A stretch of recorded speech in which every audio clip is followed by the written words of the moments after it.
Mari kita buka Alkitab kita di dalam Keluaran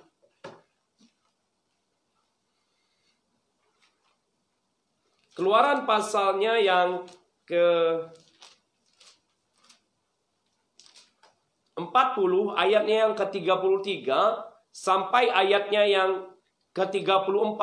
Nah, malam hari ini saya mau ingatkan, kalau Bapak Ibu ingat dari awal tahun kita berbicara tentang ibadah yang berkenan. Kenapa saya rindu mengingatkan kita kembali tentang ibadah yang berkenan? Sebab saya sedang berpikir bahwa tidak kebetulan kita belajar dari awal tahun bahwa kita harus belajar membangun ibadah yang berkenan kepada Tuhan. Dan hari-hari ini kita ada di rumah masing-masing dan tidak ada yang melihat kita kecuali Tuhan. Nah, saudaraku, oleh sebab itu malam hari ini saya rindu mengingatkan kita kembali agar kita membangun ibadah yang berkenan. Kalau ingat minggu di hari perjumpaan kita yang lalu, saya sempat berkata kepada kita, jangan sampai hari-hari ini kita menjadi orang-orang yang nonton ibadah online. Bukan beribadah dengan online, tetapi justru kita sering sekali menjadi penonton ibadah online. Nah, malam hari ini saya berdoa semuanya kita menjadi jemaat Tuhan yang beribadah secara online, ibadah secara live Facebook. Seperti malam hari ini. Yang setuju katakan amin. Ya, amin. Nah, mari kita buka terlebih dahulu untuk mengingatkan kita kembali dari awal tahun kita belajar perkara ini. Di dalam Keluaran pasal 40, ayatnya yang ke-33 sampai ayatnya yang ke-34. Bapak Ibu boleh baca di rumah. Kita baca 2 dan 3. Didirikannya lah tiang-tiang pelataran sekeliling kemah suci, dan mezbah itu digantungkannya lah tirai pintu gerbang pelataran itu. Demikianlah diselesaikan Musa pekerjaan itu. Dan ayatnya ke-34 dikatakan begini.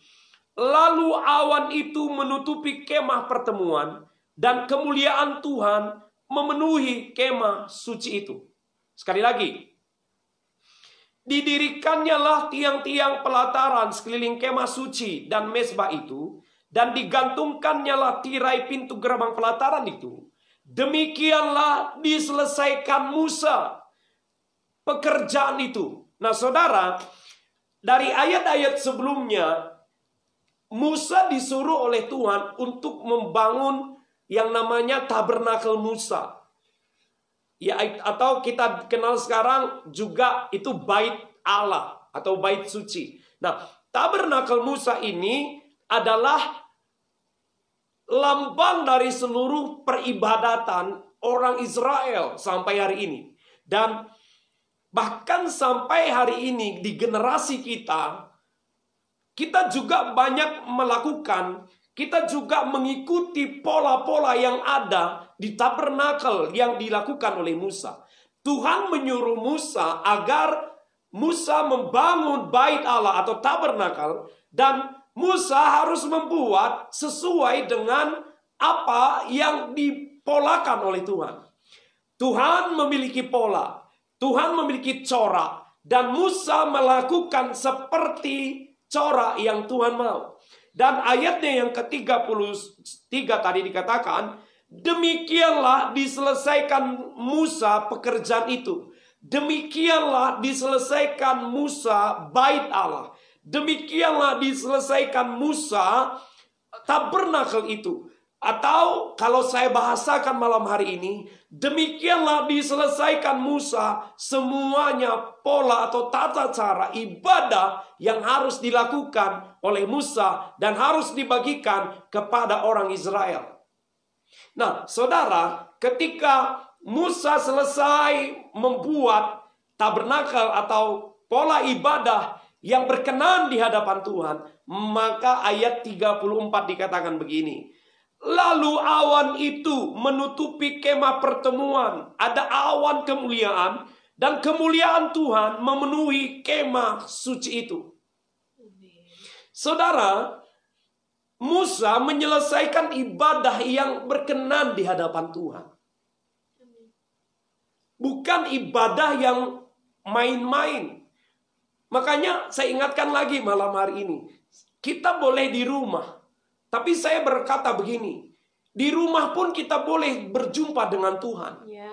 Amin. Jadi ayo kita bangun ibadah yang berkenan di hadapan Tuhan. Ibadah kita kalau seperti yang dilakukan Musa, seperti corak atau seperti tuntunan Tuhan. Kalau saya bahasakan malam hari ini, kalau kita menyelesaikan ibadah yang menyenangkan hati Tuhan, di sana ada berkat kemuliaan Tuhan. Amin. Ayat 34 dikatakan, lalu awan itu menutupi kemah pertemuan dan kemuliaan Tuhan memenuhi kemah suci itu. Haleluya. Nah, saudara, ketika awan kemuliaan Tuhan memenuhi kemah suci, sehingga Musa tidak dapat memasuki kemah pertemuan, sebab awan itu hinggap di atas kemah itu, dan kemuliaan Tuhan memenuhi kemah suci. Coba baca ayat berikutnya dikatakan, apabila awan itu naik dari atas kemah suci, berangkatlah orang Israel dari setiap tempat mereka berkemah. Tetapi jika awan itu tidak naik, maka mereka pun tidak berangkat sampai hari awan itu naik. Nah, saudara, saya ingatkan kita, waktu orang Israel berjalan dari Mesir menuju tanah Kanaan, tanah perjanjian, kita sangat famous dengan nama ini, tiang awan dan tiang api.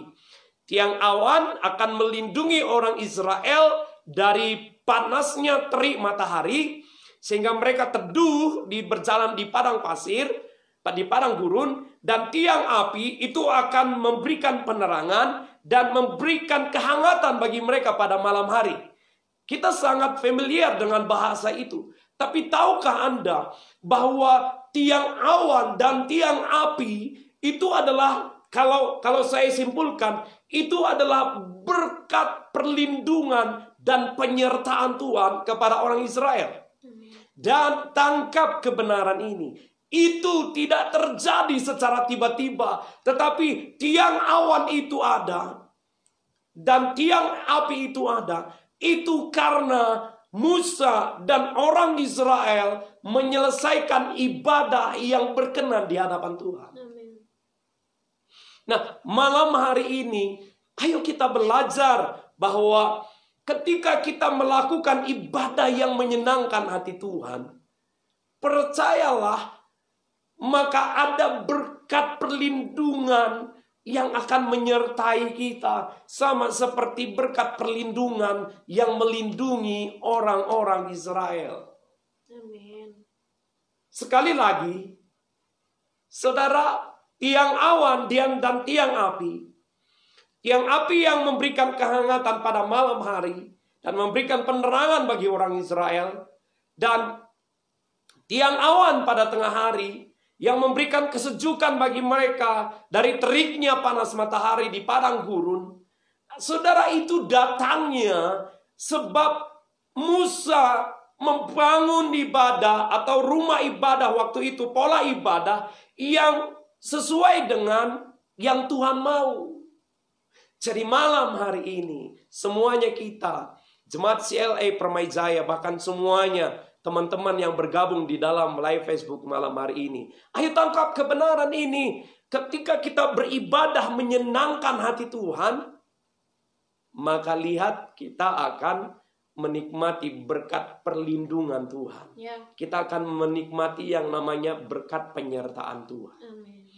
Saudara, minggu-minggu yang lalu kita banyak belajar bagaimana Daud mengekspresikan sukacita dia. Dan Daud berkata bahwa sukacita yang dia miliki, salah satu itu karena dia merasakan, menyadari bahwa Tuhan ada menyertainya.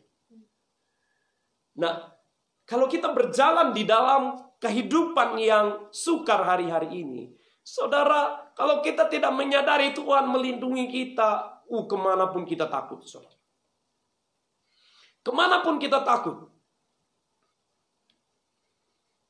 Pergi ke luar untuk beli barang, belanja barang dapur, takut. Kemanapun kita takut. Nah, sadarilah bahwa ketika kita beribadah dan ibadah kita berkenan kepada Tuhan. Tangkap sekali lagi kebenaran ini. Kita bukan menjadi penonton ibadah online. Ya. Tapi kita beribadah online. Amin. Haleluya. Amin. Karena hari-hari ini ada dua golongan memang. Penonton ibadah online atau beribadah online. Itu beda-beda tipis, saudara.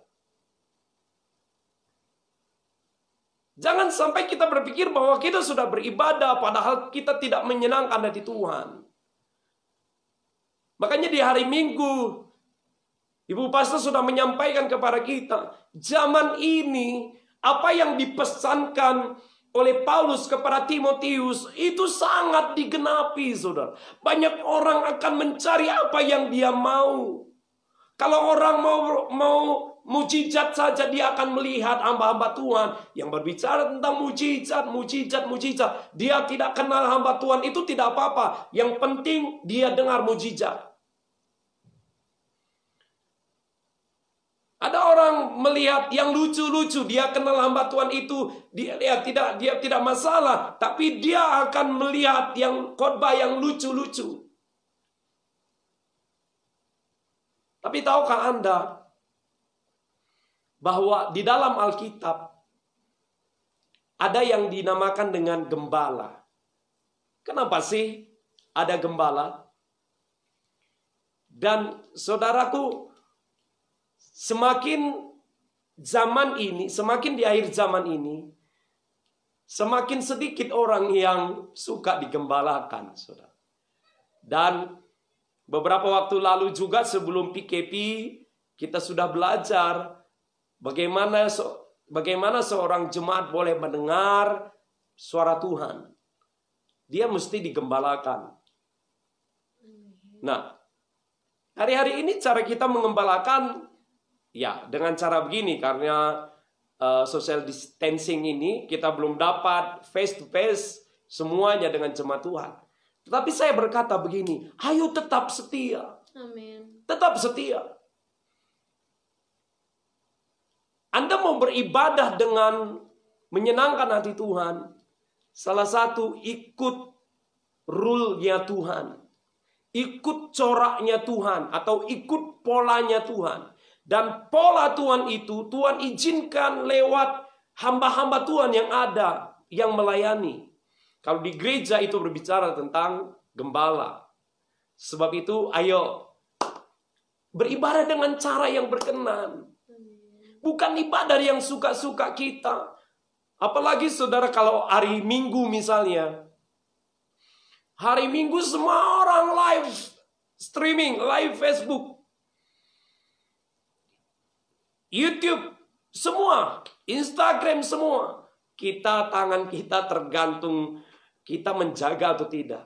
Tapi tahukah Anda, istri saya sudah sampaikan hari Minggu, apa yang kita lakukan kalau kita cari sana cari sini dan kita tidak memberikan diri untuk dipimpin, digembalakan, satu saat kita akan kehilangan yang inti, yaitu api doa itu sendiri dalam kehidupan kita. Sebab itu malam hari ini, ayo seperti Musa, bangun ibadah yang berkenan, bangun ibadah yang menyenangkan hati Tuhan. Coraknya mesti tepat. Dan saudara, hari-hari ini, saudara, ada dua hal yang kita mesti ikuti. Satu, tentunya kalau kita berbicara tentang ketuhanan kita sebagai Kristen, kita ikuti Alkitab. Tetapi yang kedua, kita patuhi pemerintah. Kita patuhi pihak kerajaan, saudara. Itu ibadah. Sedikit memang, apalagi melihat teman-teman saya yang hebat di negeri jiran satu sana gitu ya. Dari awal kerajaan sudah berkata jangan sembahyang dulu. Dia tetap sembahyang di gereja, dia post lagi begitu ya. Saya pikir oh dia memang lebih hebat dari malaikat. Ya tidak apa-apa. Tapi itu ya jangan sampai membuat syak orang lain gitu kan. Artinya begini, sehebat-hebatnya kita secara rohani, tetapi begitu secara moral kita melanggar, secara kehidupan sosial kita tidak bagus, ya itu semua rusak gitu. Jadi malam hari ini ayo kita belajar membangun ibadah yang berkenan di hadapan Tuhan. Musa, ketika Musa menyelesaikan ibadah yang berkenan di hadapan Tuhan, firman Tuhan berkata, awan itu menutupi kemah itu. Dan ayat yang ke-36 dikatakan, apabila awan itu naik dari atas kemah suci, berangkatlah orang Israel dari setiap tempat mereka berkemah. Tetapi jika awan itu tidak naik, maka mereka pun tidak berangkat sampai awan itu naik. Sebab awan Tuhan itu ada di atas kemah suci pada siang hari, dan pada malam hari ada api di dalamnya dan di dalam mata seluruh umat Israel pada setiap tempat mereka berkemah. Sekali lagi, jika kita mau mengalami berkat, penyertaan dan perlindungan Tuhan di masa-masa yang sukar ini, ayo beribadah dengan cara berkenan di hadapan Tuhan. Saya selesaikan lagi di dalam Ibrani pasal Ibrani 12 ayat 28, Saudara. Terlalu bersemangat ya. Ibrani pasalnya yang ke-12, kita akhiri di sini. Ayatnya yang ke-28. Firman Tuhan mencatat begini. Jadi karena kita menerima kerajaan yang tidak tergoncangkan.